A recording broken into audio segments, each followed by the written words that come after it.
originated from a boundless queendom. Royalty reigns in my family. My MStat comes oh so naturally, so homage is paid to this majesty.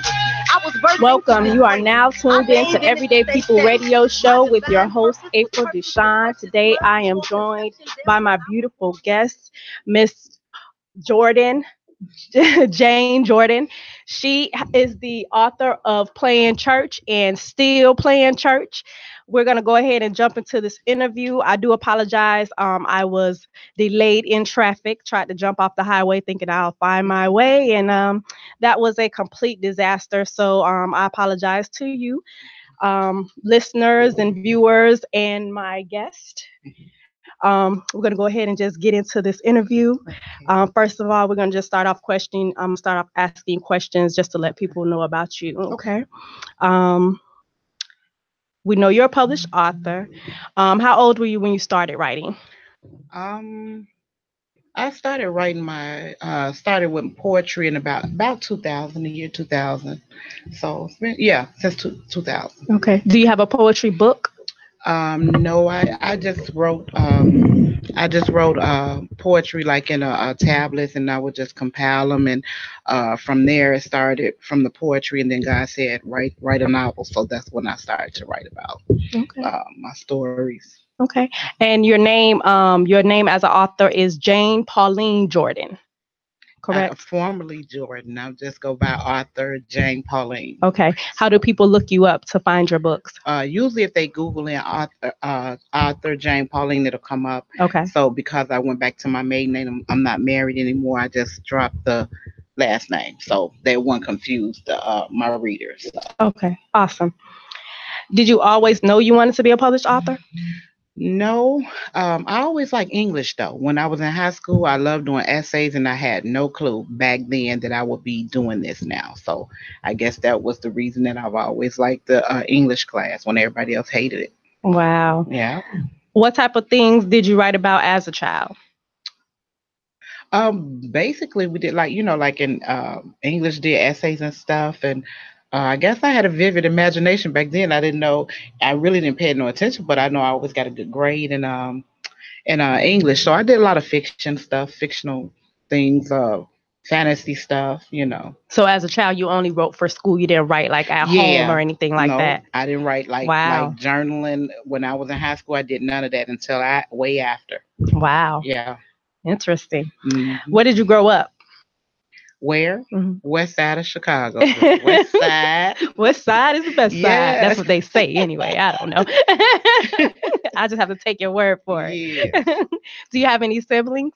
Yes, I have. I have two sisters, and I have an only brother. He's deceased now. Okay. Yeah. So now it's just three of you guys. Yeah, three girls. And what type of household did you grow up? Was it single parent? Was it single parent? My mother was a single parent. I really didn't know my father that much, but my mother raised all of us. Okay.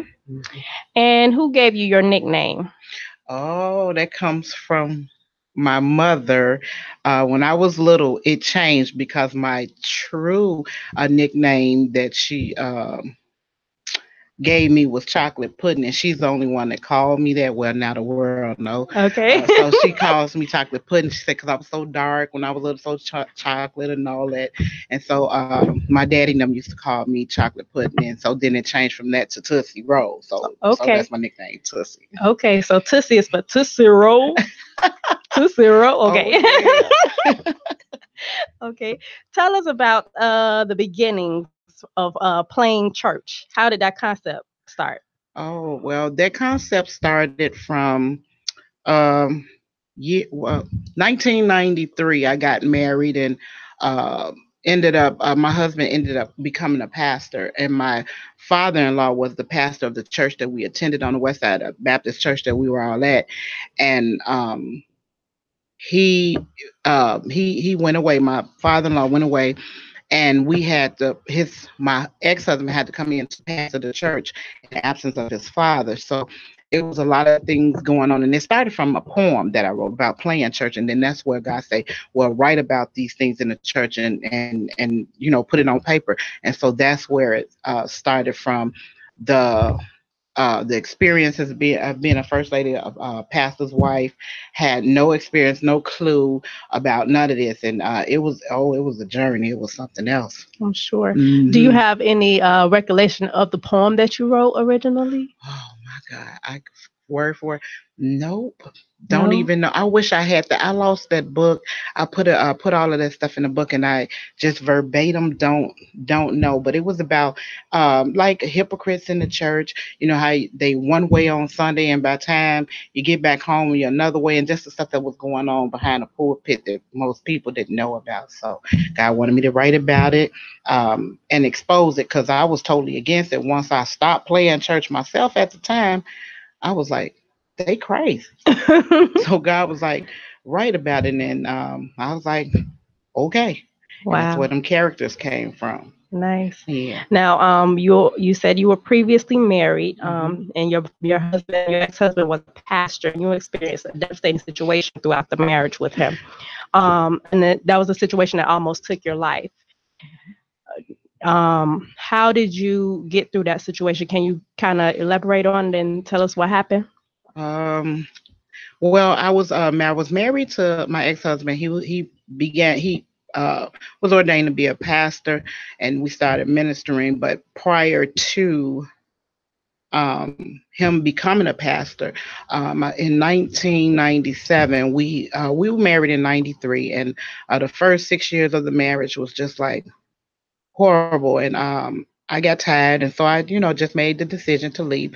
And so the issues came because we always had something domestic going on, fighting behind closed doors, and so it just wasn't getting any better. So I was like, okay, I want to go ahead and end this. And he didn't want to be divorced. So in an effort for him not to, for me not to leave him, he uh, kidnapped me, um, held me hostage for 2 days, and did all kind of crazy things to me. It was on the news. We was on CLTV, on the radio station because they I was missing, so they was looking for me, and all that was because I wanted a divorce. I wanted out, of the abuse that I had suffered, at thus Right. far. So, but that's how that all came about. So life just took a turn for just the crazy part for me. So, but um, God brought me out of it.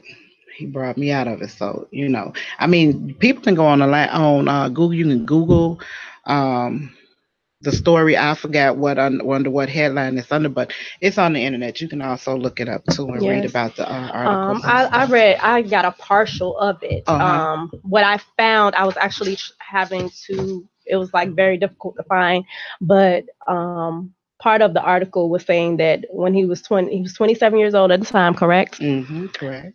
He left his gritty home, crime-filled street of Chicago's West Side, and headed for the clean, tree-lined streets of Naperville.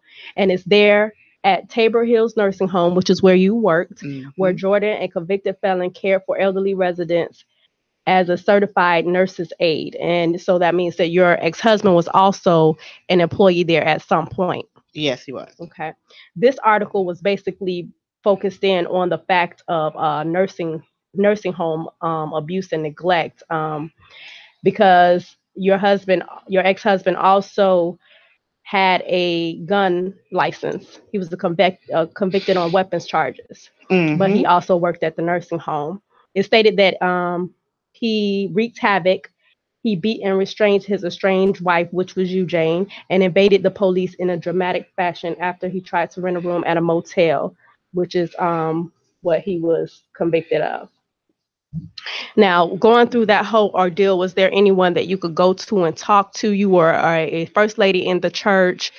Um, That was before the first lady. that was before first He was lady. an ordained minister when Okay. that happened, but he had not started uh pastoring. Okay. Not at that point, no. So going through the abuse, was there anyone that you could talk to? Family members, church members, counselors, anyone? No, not really, because most of my family hated him. Probably still do. So I mean, they're talking to them. When you're going through something like that, um, and somebody is not in it, they don't understand it's a cycle. it's a lot of psychological things that go along with that. It's a lot of it's a lot of it's really a controlling brainwashing, and so you could complain about it to your family, and they'll tell you, well, it's time to go leave, and it sounds simple, it's easier to say than it is to do. And so after a while, family just get tired of listening to it, and it's like, well, if you're gonna put up with it, we don't want to hear about it. So you just keep it to yourself, and you just stay to yourself. You just ain't really nobody to talk to because they done heard it all. They don't want to hear it no more. So you just have to deal with it until you're truly ready to leave that type of situation alone. Now, I'm going to skip over some of my questions, but going into the relationship with your ex, when you first met him, were there any signs? I'm sure hindsight, you can see the signs, but before you married him or like at the wedding date or anything, was there any signs, red flags for you? Girl. Well, I'm gonna say I'm smiling, I'm laughing because I'm reminded of what my mother told me years ago when I first uh got with him, met him, whatever. My mom knew his whole entire family, so she was like, Tussie, you don't want to get involved with that family because they got a history of treating women badly. And so I was like, no, he pretty good. He don't drink, he don't smoke, he don't do none of that, mom. He good. But she was right, and so, but there was flags before I married him. But when you lonely and got low self-esteem, and you hold on to something that you really should have let go. So I knew before I said I do. And then so past that, it seemed like yeah, it did. It got worse. So it didn't, change or get better. So it did. I did see the flags. But like I say, when you're in that, you don't see it like that. You think you're gonna change them, or they're gonna be better, or you think, oh, once we get married, it's gonna be okay. Mm-mm. If you see them flags waving, you better run. Absolutely. You better Can run. you tell us just give us three indicators for you, the top three that you can think of just off the top The of your red head? flags. Yes. Very obsessive, very possessive. Like want to monopolize all my time. I had to spend most of my time with him. He told me, if you want to be with me, you're gonna have to get rid of your friends because I don't like them. And he didn't like the real me. He wanted me to conform to what he wanted me to be. So I said okay. And so that was one of the red flags. Being possessive, just dominant. Isolate you from everybody. I mean, they want you, you become their Just to everything. themselves. Yeah, just to themselves. So I was just like, okay, I was young, and thought he was the best thing since Wonder Bread. But oh no. Mm-mm.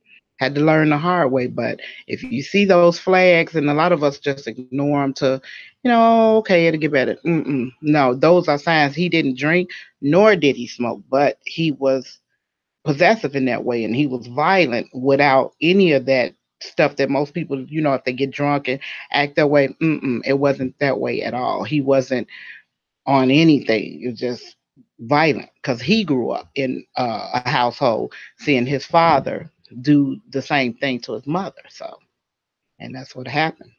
Can you kind of elaborate on the day that you were kidnapped from the nursing home? Can you kind of walk us through it a little bit? Yeah, I worked a night shift, 11 to 7. It was a Friday night. I think the day was like April something. It's like between April April 20, 28th, I think. 20 something around that time.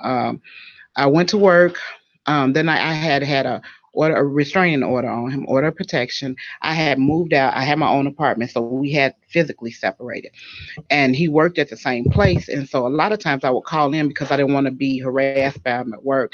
And so this particular night I came in, I was feeling some kind of way before I went in, and I knew I should have just probably just stayed home, but I went in anyway. And we worked that night. I really didn't talk to him that much, and we punched out at 7.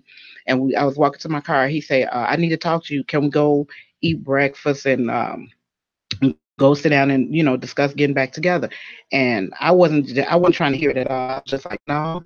I don't want to do that. And so he just kept on insisting and insisting. And so I kept telling him no. I had to get home to my kids. I was giving him every excuse in the book. I didn't want to go with him. So at that point, he just said, forget it. I opened my car door. When I opened the car door, he pushed me into the car and pushed me over to the passenger side and jumped in my car and took off. And we ended up at the Red Roof Inn where he was trying to rent a room so we could spend quality time at the Red Roof Inn. I didn't want to go there. I didn't want to talk to him. So when we got there, we was in the lobby, and so the lady was, the clerk was there, and he was trying to rent the room. So I was standing there, and I was scared as all get out, and I kept saying, "Oh my God, what am I gonna do?" So I just some that said just tell her. So I told her, I said, "Ma'am, call the police. He's kidnapping me. I have an order of protection."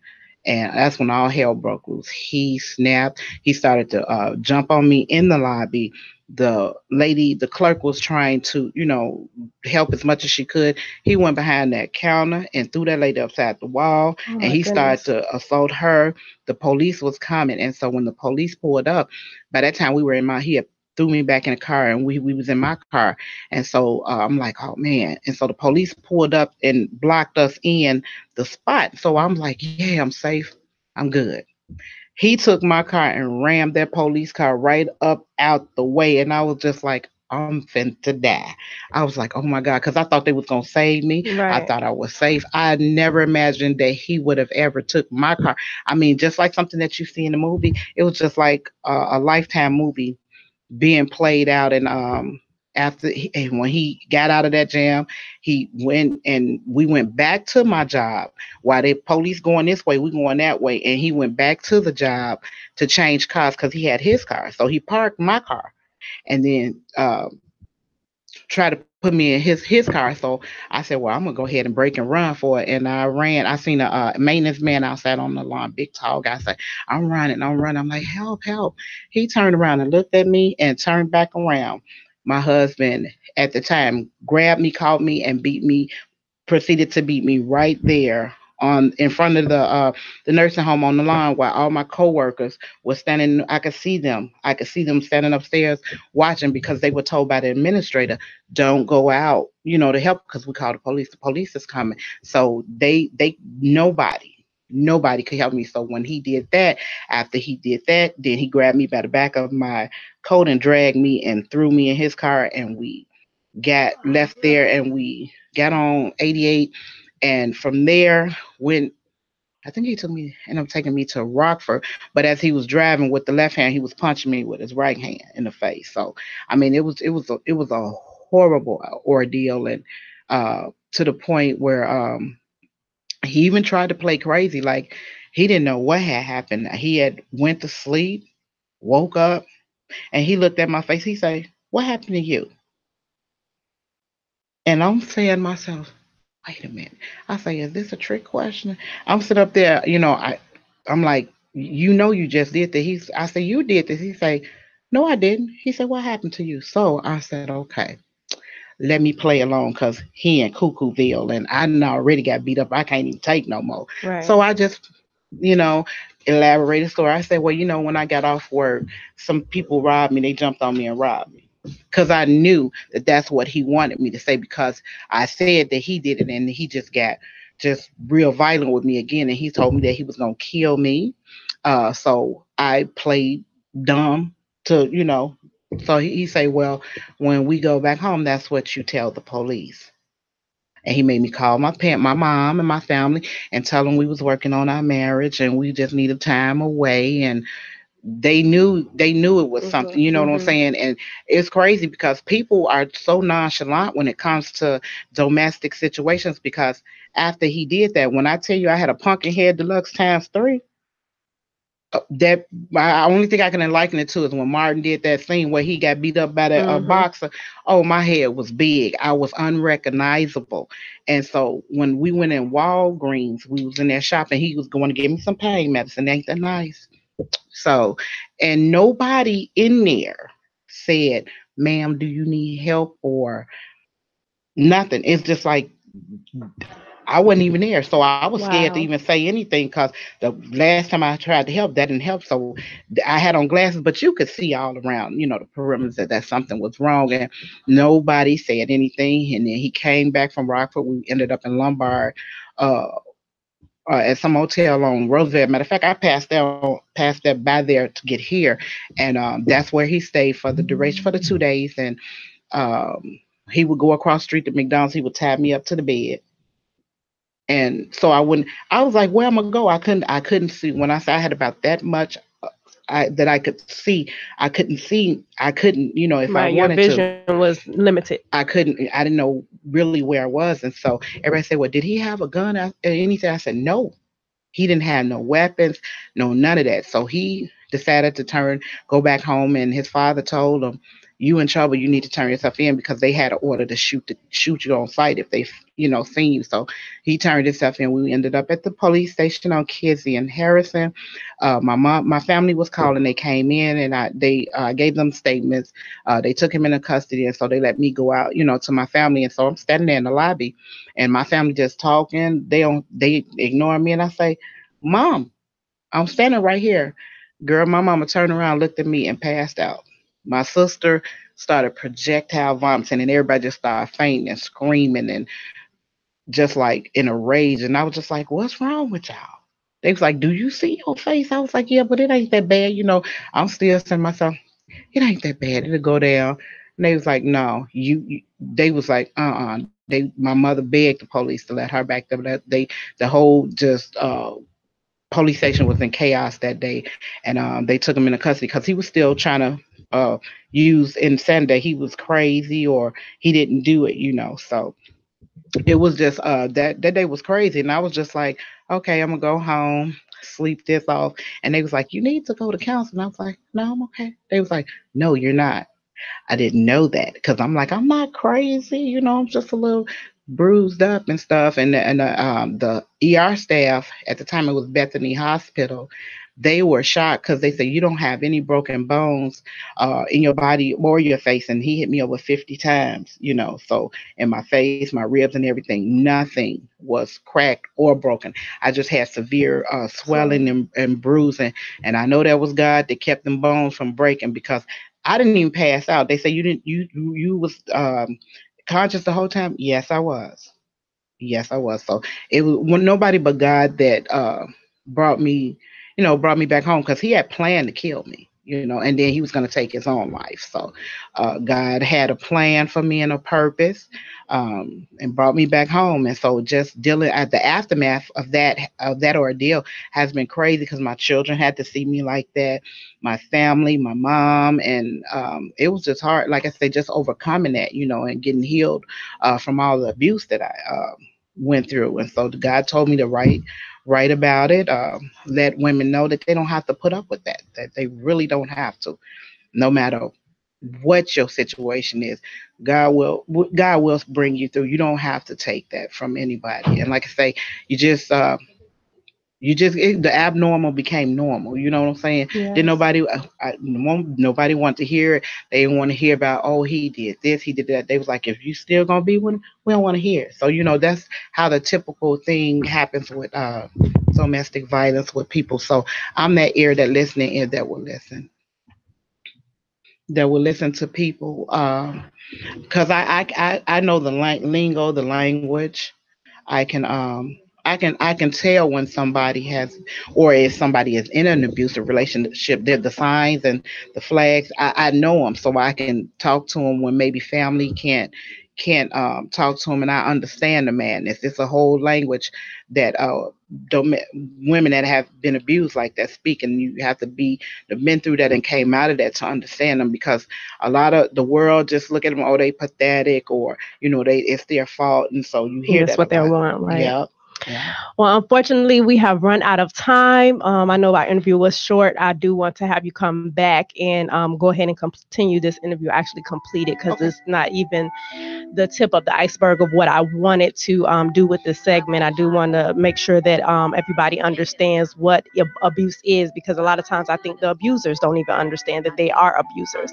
So we're going to come back again. I'm here every Wednesday from 5 p.m. to 6 p.m. Everyday People Radio on Intellectual Radio and iHeart Radio Station. I am April Deshawn. I will see you next week. In an environment of forced silence, not by violence, but stifled by the one who led me. No options laid out, no multiple choice. So I press mute on the nearest remote to shut off my own voice. Sequestered like an unopened gift sitting inside a box with locks, purposely unsecured but left hanging.